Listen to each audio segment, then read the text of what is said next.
ಕುಮಾರಸ್ವಾಮಿ ಅವರು ಕೊಟ್ಟಂತ ಒಂದು ಹೇಳಿಕೆ ಈಗ ಅವರಿಗೆ ಮುಳುವಾಗುವಂತಹ ಎಲ್ಲಾ ಲಕ್ಷಣಗಳು ಕಾಣಿಸ್ತಾ ಇವೆ. ಮಾತು ಆಡದ್ರೆ ಹೋಯ್ತು, ಮುತ್ತು ಒಡೆದ್ರೆ ಹೋಯ್ತು ಅನ್ನೋ ರೀತಿಯಲ್ಲಿ ಮಾತೆ ಮುತ್ತು ಮಾತೆ ಮೃತ್ಯು ಅನ್ನುವಂಥ ಒಂದು ಮಾತು ಈಗ ಕುಮಾರಸ್ವಾಮಿ ಅವರಿಗೆ ಚೆನ್ನಾಗೇನೆ ಹೊಂದುತ್ತಾ ಇದೆ. ಯಾಕಂದ್ರೆ ಗ್ಯಾರಂಟಿಗಳಿಂದ ನನ್ನ ಹಳ್ಳಿಯ ತಾಯಂದಿರು ದಾರಿ ತಪ್ತಾ ಇದ್ದಾರೆ ಅನ್ನುವಂಥ ಒಂದು ಹೇಳಿಕೆ ಏನಿದೆಯಲ್ಲ, ಸೊ ಈ ಒಂದು ಹೇಳಿಕೆ ಈಗ ಸಾಕಷ್ಟು ಆಕ್ರೋಶಕ್ಕೆ ಕಾರಣವಾಗ್ತಾ ಇದೆ.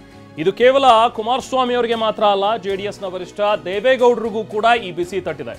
ವಿ ಸೋಮಣ್ಣ ಪರ ಪ್ರಚಾರ ಮಾಡ್ತಾ ಇದ್ದಂತ ಎಚ್.ಡಿ. ದೇವೇಗೌಡ, ಸೊ ಈ ಸಂದರ್ಭದಲ್ಲಿ ಅವರ ವಿರುದ್ಧವೂ ಕೂಡ ಪ್ರತಿಭಟನೆ ನಡೆದಿದೆ.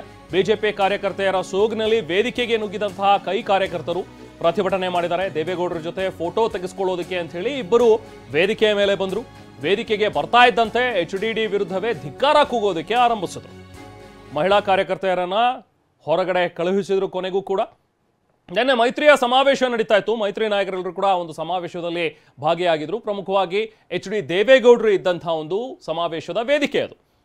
ಸೊ ತುಮಕೂರಿನಲ್ಲಿ ನಡೆದಂತಹ ಒಂದು ಸಮಾವೇಶದಲ್ಲಿ ಕಾಂಗ್ರೆಸ್ನ ಕಾರ್ಯಕರ್ತೆಯರಿಬ್ರು ಕೂಡ ಬಿಜೆಪಿಯ ಕಾರ್ಯಕರ್ತರು ಅನ್ನುವಂಥ ಒಂದು ಸೋಗಿನಲ್ಲಿ ಡಾಕ್ಟರ್ ಮಾದೇಶ್ 2 ಎಕರೆಯಲ್ಲಿ ಮೀನು ಕೃಷಿ ಮಾಡಿ 12 ಲಕ್ಷ ಲಾಭ ಗಳಿಸ್ತಿದ್ದಾರೆ. ನೀವು ಕೂಡ ಅವರಿಂದ ಕಲಿಬೇಕಾ?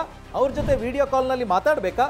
ಈಗಲೇ ಫ್ರೀಡಮ್ ಆ್ಯಪ್ ಡೌನ್ಲೋಡ್ ಮಾಡಿ. ಅಲ್ಲಿಗೆ ಬಂದಿದ್ರು ಅನ್ನುವಂಥ ಒಂದು ಆರೋಪ ಇದೆ ಈಗ ಇವ್ರ ಮೇಲೆ.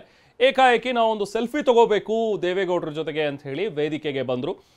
ಎಲ್ಲರೂ ಕೂಡ ಅನ್ಕೊಂಡ್ರು ಬಹುಶಃ ಇವರು ಕೂಡ ಬಿಜೆಪಿ ಅಥವಾ ಜೆಡಿಎಸ್ನ ಕಾರ್ಯಕರ್ತರು ಇರಬಹುದು ಅಂತೇಳಿ. ವೇದಿಕೆಗೆ ಬಂದಂತಹ ಇಬ್ಬರು ಮಹಿಳೆಯರು, ನೋಡಿ ದೃಶ್ಯದಲ್ಲಿ ತಾವು ನೋಡ್ತಾ ಇದ್ರೆ, ಇಬ್ಬರು ಮಹಿಳೆಯರು ವೇದಿಕೆ ಬಂದ ನಂತರ ಧಿಕ್ಕಾರ ಕೂಗೋದಕ್ಕೆ ಆರಂಭಿಸಿದ್ರು. ಇದಕ್ಕೆ ಕಾರಣ ಕುಮಾರಸ್ವಾಮಿ ಅವರು ಕೊಟ್ಟಿರುವಂತಹ ಒಂದು ಹೇಳಿಕೆ. ಮೊನ್ನೆ ಪ್ರಚಾರದ ಸಂದರ್ಭದಲ್ಲಿ, ಪ್ರಚಾರದ ಭರಾಟೆಯಲ್ಲಿ ಕುಮಾರಸ್ವಾಮಿ ಅವರು ಮಾತನಾಡ್ತಾ ಈ ಗ್ಯಾರಂಟಿ ಯೋಜನೆಗಳನ್ನ ಟೀಕಿಸುವ ಭರದಲ್ಲಿ, ಈ ಗ್ಯಾರಂಟಿ ಯೋಜನೆಗಳಿಂದಾಗಿ ಸ್ವಲ್ಪ ಮಟ್ಟಿಗೆ ನನ್ನ ಹಳ್ಳಿಯ ತಾಯಂದಿರು ದಾರಿ ತಪ್ಪಿದ್ದಾರೆ ಅನ್ನುವಂಥ ಒಂದು ಮಾತನ್ನ ಹೇಳಿದ್ರು. ಆ ಒಂದು ಸ್ಟೇಟ್ಮೆಂಟ್ ಅನ್ನ ಕೊಟ್ಟಿದ್ರು. ಅವರು ಬೇಕು ಅಂತ ಈ ಸ್ಟೇಟ್ಮೆಂಟ್ ಅನ್ನು ಕೊಟ್ಟರು ಅಥವಾ ಬಾಯಿ ತಪ್ಪಿ ಮಾತನಾಡಿದ್ರು, ಇದು ಅವರೇ ಸ್ಪಷ್ಟೀಕರಣವನ್ನ ನೀಡಬೇಕು. ಆದ್ರೆ ಇದ್ರ ಬಗ್ಗೆ ಒಂದು ನನಗೂ ಕೂಡ ವಿಷಾದ ಇದೆ ಅನ್ನೋ ಒಂದು ಮಾತನ್ನ ಹೇಳಿದ್ದು ಬಿಟ್ರೆ, ಕುಮಾರಸ್ವಾಮಿ ಅವರಿಗೆ ಈ ಮಾತಿನಿಂದ ಎಲ್ಲೂ ಒಂದು ಕಡೆ ಇನ್ನೂ ಪಶ್ಚಾತ್ತಾಪ ಆಗಿರೋ ರೀತಿಯಲ್ಲಿ ಇನ್ನೂ ಕಾಣಿಸ್ತಾ ಇಲ್ಲ. ಸೊ ಹಾಗಾಗಿನೇ ಕಾಂಗ್ರೆಸ್ನ ಕಾರ್ಯಕರ್ತೆಯರು ಕೂಡ ಪ್ರತಿಭಟನೆಯನ್ನ ಮಾಡ್ತಾ ಇದ್ದಾರೆ.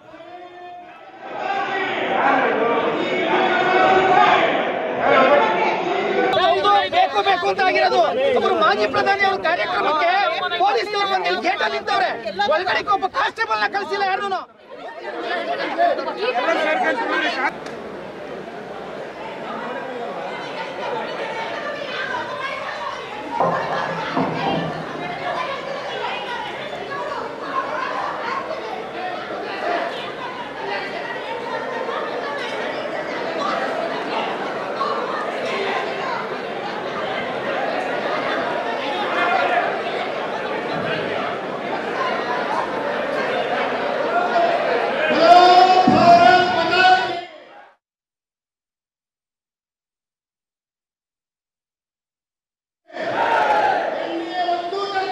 ಕೂಡ ಈಗ ಪ್ರತಿಭಟನೆಯ ಬಿಸಿ ತಟ್ಟಿದೆ.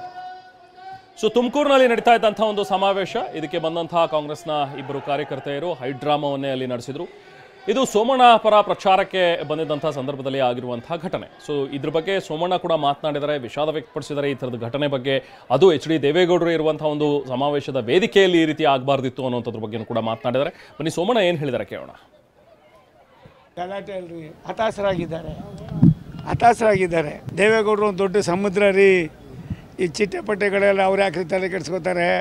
ಈ ದೇಶ ಕಂಡ ಒಬ್ಬ ಅಪರೂಪದ ರೈತ ನಾಯಕರು ಅನ್ನೋದಕ್ಕಿಂತ ಹೆಚ್ಚಾಗಿ ಮಾಜಿ ಪ್ರಧಾನಿಗಳು ಎಲ್ಲ ಒಂದು ಕಡೆ ಈ ಥರ ಮಾಡಿ, ಅವರಾಗಲೇ ನನ್ನ ಮನೆ ಕುಮಾರಸ್ವಾಮಿಯವರು ಬೆಳಿಗ್ಗೆನೇ ಪ್ರತಿಯೊಂದು ಕ್ಲಾರಿಫಿಕೇಷನ್ ಮಾಡಿ, ನಿಮಗೂ ಗೊತ್ತಿದೆ, ಯಾರೋ 2 ಮಕ್ಕಳು ಕಳಿಸ್ಬಿಟ್ಟು ಅವ್ರಿಗೇನಂದರೆ ಏನಾದ್ರು ಒಂದಾಗಲಿ ನ್ಯೂಸೆನ್ಸು.